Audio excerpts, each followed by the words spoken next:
आपको यकीन हो रहा है कि एकदम रॉयल शाही जैसे दिखने वाली मिठाई बिना गैस जलाए सिर्फ 5 मिनट में बनकर तैयार हुई है, जिसमें मैंने खोए का भी इस्तेमाल नहीं किया, मिल्क मेड का भी इस्तेमाल नहीं किया है, लेकिन इसका जो टेस्ट है वो छेना, रसमलाई और सभी खोए वाली मिठाई को भी फेल कर देगा। यकीन नहीं है तो इसको बना कर देखो।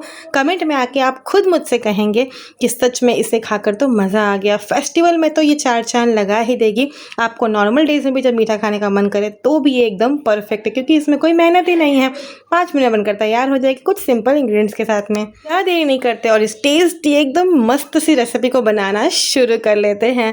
तो जिसे नहीं पता वो मैं बता दूं आप लोगों को कि मैं शेयर कर रही हूँ बिना गैस जलाए बहुत ही अमेजिंग रेसिपीज़ की सीरीज़, जिसका ये एपिसोड नंबर 3 है।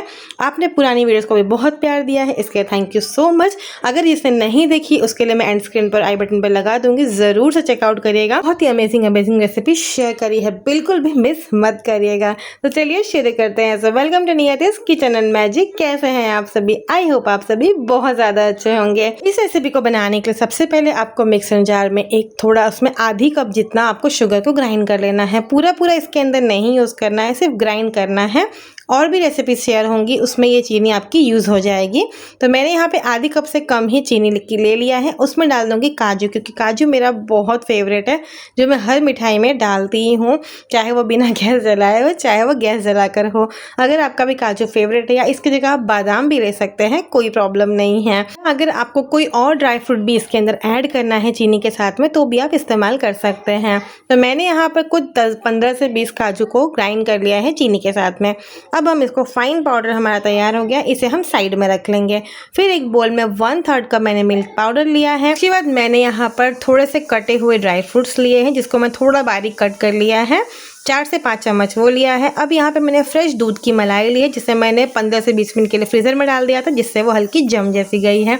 फिर मैंने वही हमारा चीनी और जो काजू का पाउडर था वो डाला, 2 चम्मच, अच्छी तरीके से मिला दिया। अब मैंने इसके अंदर ठंडा दूध डाला है मलाई के साथ में। अब इसको आपको अच्छी तरीके से मिला लेना है, एकदम चिपचिपा सा, जैसे मैं आपको वीडियो में दिखा रही हूँ, इस कंसिस्टेंसी आने तक आपको अच्छे से मिला लेना है।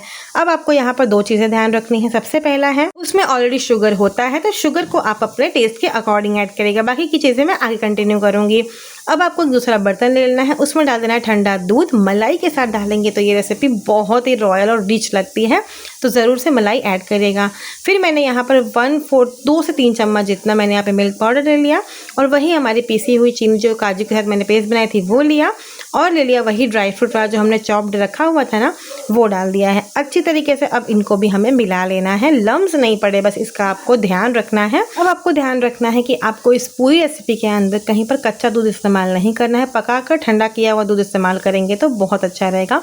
साथ के साथ मलाई वाला दूध अगर यूज़ करेंगे तो और भी ज़्यादा अच्छा रहेगा। बहुत ही टेस्टी लगती है ये मिठाई इस तरीके से अगर आप बनाएंगे। मैं कोशिश कर रही हूँ सभी क्वेश्चन आपके इस रेसिपी में कवर कर लूँ, इस वीडियो में कवर कर लूँ। फिर भी कोई डाउट हो तो कमेंट में आके बेझिझक पूछ सकते हैं, मैं आपको इंस्टेंटली रिप्लाई कर दूँगी। अब इस रेसिपी को बनाने के लिए हमें चाहिए ब्रेड।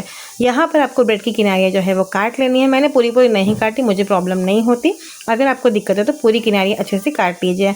अब यहाँ पर आपको ब्रेड का सिलेक्शन करते वक्त ध्यान रखना है, थोड़ा जो थिक आता है ना, मोटा वाला, वो ब्रेड आपको यहाँ पर लेना है, और साइज़ में थोड़ा बड़ा रहेगा तो और अच्छा।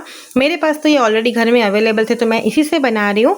वरना अगर आप बिगिनर्स हैं और आप पहली बार ट्राई कर रहे हैं, खरीदने जा रहे हैं स्पेशली इस रेसिपी के लिए, तो थिक वाले थोड़े मोटे ब्रेड लीजिएगा, थोड़े बड़े साइज़ के, ठीक है। अब मैंने यहाँ पे कॉर्नर्स को थोड़े रख दिए हैं, थोड़े से कट कर लिए हैं। अगर आपको कॉर्नर बिल्कुल पसंद नहीं है तो आप टोटली निकाल दीजिए, कोई प्रॉब्लम नहीं है। तो अब मैं आपको थिक ब्रेड क्यों बोल रही हूँ उसका रीज़न है, आगे बताती हूँ। अब आपको एक प्लेट में दूध ले लेना है। ब्रेड देख के घबराइएगा मत, मैं ऑलरेडी रेसिपी वाला टेस्ट करती हूँ खुद बनाकर, उसके बाद ही आपके साथ में शेयर करती हूँ। तो ऑलरेडी मैंने साइड में ट्रायल ले लिया, अब मैं आपके साथ में शेयर कर पा रही हूँ, इसीलिए मैं आपको बता पा रही हूँ कि इसमें दिक्कत क्या हुई। तो अब आपको पता है यहाँ मैं छोटा ब्रेड लिया था, इसलिए मुझे हल्का सा इसको डिप करना, फिर इसको प्रेस करके सारा दूध इसमें से निकाल देना है। मुझे बनानी थी गोल गोल वाली रसमलाई टाइप की, लेकिन इस ब्रेड की वजह से वो बन नहीं पाई, क्योंकि इस तरीके से उसके अंदर मुझे स्टफ़ करना था और ये थिक नहीं था, बड़ा नहीं था, इसीलिए ये जो है मतलब टूट गया। इसीलिए आपको बड़े साइज़ का ब्रेड लेना है। मैं इसीलिए आपको बता रही थी, कोई आपको नहीं बताएगा इस चीज़ को, सब खाली आपको इंस्टेंटली बनाकर दिखा देंगे, लेकिन मैं कभी भी ऐसा नहीं करती। रियलिटी जो होती है ना हर रेसिपी की, मैं आपके सामने वही लाने की कोशिश करती हूँ कि नियतित किचन मैजिक पे कभी भी आपको झूठ नहीं बोला जाएगा, जो है रियलिटी सामने बता दी जाएगी। मेरा यही मानना है कि कोई पैदा होने के साथ परफेक्ट नहीं होता, सब यहीं पर आकर सीखते हैं। तो मैंने भी सीखा है, इसीलिए मुझे पता है कि आप भी सीख रहे होंगे। तो जो गलतियां मैंने कर दी है वो आप ना करिए और एकदम परफेक्ट रेसिपी आपकी बनकर तैयार हो, बस मैं यही चाहती हूँ। तो अब मेरी रसमलाई तो बनने से रही, गोल गोल वाली शेप तो चली गई, इसलिए मैं 3 को बनाने के बाद एक नई ट्रिक लगाई।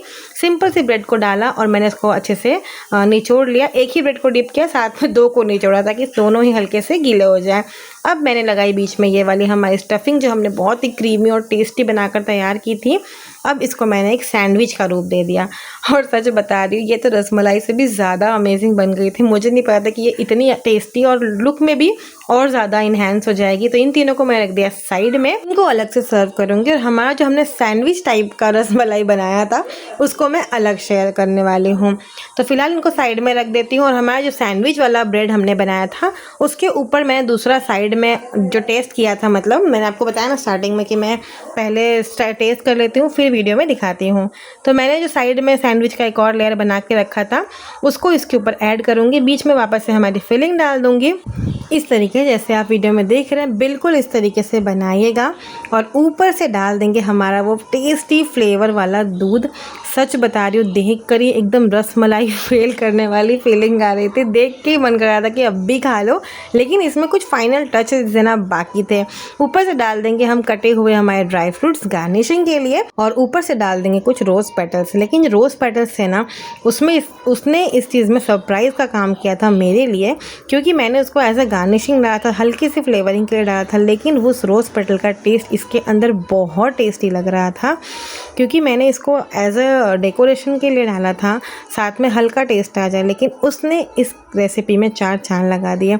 तो मैं आपसे रिक्वेस्ट करूंगी कि इस रेसिपी को बिना रोज़ पेटल्स के मत बनाना, या फिर बना कोई प्रॉब्लम नहीं है, लेकिन रोज़ पेटल अगर मिल जाए तो ज़रूर से ऐड करना, क्योंकि उसने इस रेसिपी को बहुत ज़्यादा हाई लेवल कर दिया था। टेस्ट इतना अच्छा लग रहा था ना जिसका कोई हिसाब नहीं। बस इसको उठा के फ्रिज में रख दो और ठंडा ठंडा सर्व करो, या तो दूध आप बाद में डालो, इसको एज इट इज़ फ्रीज में रख दो। और इसका टेक्सचर देखो कितना क्रीमी, कितना सॉफ्ट और स्पंजी है। सच बता रही हूँ, ज़रूर से ट्राई करना, मुझे बहुत खुशी होगी अगर आपने ये रेसिपी को ट्राई किया। साथ में मैंने जो एपिसोड शेयर किया है बिना गैस जलाए वाला स्पेशल रेसिपीज़ का, उसकी सीरीज़ का जो प्लेलिस्ट है वो मैं एंड स्क्रीन पर लगा दूंगी, उसे ज़रूर से चेकआउट करना। और अगर आपने भी आज तक घेवर नहीं बनाया है या बनाने जा रहे हैं, या फिर रेसिपी फेल हो गई है, तो आखिरी में एंड स्क्रीन में घेवर की भी रेसिपी लगा दूंगी, उससे भी ज़रूर से चेकआउट करना। सभी गलतियाँ मैंने उसमें बताई हैं, साथ में उस गलतियों को कैसे रिकवर करना है वो भी बताया है। हलवाई वाली सारी सीक्रेट्स बताई हैं, जैसे आपको पता ही है कि नियतिस किचन एंड मैजिक पर tried and tested recipe he share होती है। बिना गलतियों की कोई कुछ नहीं बना सकता। जैसे कि आपको पता है कि कोई भी पैदा होते ही सीखकर नहीं आता, तो ज़रूर से घेवर की रेसिपी को ट्राई करिएगा। कमेंट में कोई और रेसिपी चाहिए होगी तो वो भी बताना, साथ के साथ मैं आपसे गुम ना हो जाऊं, इसलिए अभी के अभी आपके अपने Niyati's kitchen and magic subscribe करके वीडियो को लाइक करके शेयर ज़रूर से करना, और प्लीज़ सब्सक्राइब कर देना। आपके एक लाइक, कमेंट और सब्सक्राइब से आपको कोई फ़र्क इतना नहीं पड़ेगा, लेकिन हमें बहुत खुशी होती है और बहुत मोटिवेशन मिलती है। तो मैं मिलती हूँ आपसे अगले इसी तरीके की अमेजिंग रेसिपीज़ में एपिसोड में। तब तक के लिए thank you for watching, see you in the next video. Happy Raksha Bandhan in advance. Bye bye and Radhe Radhe.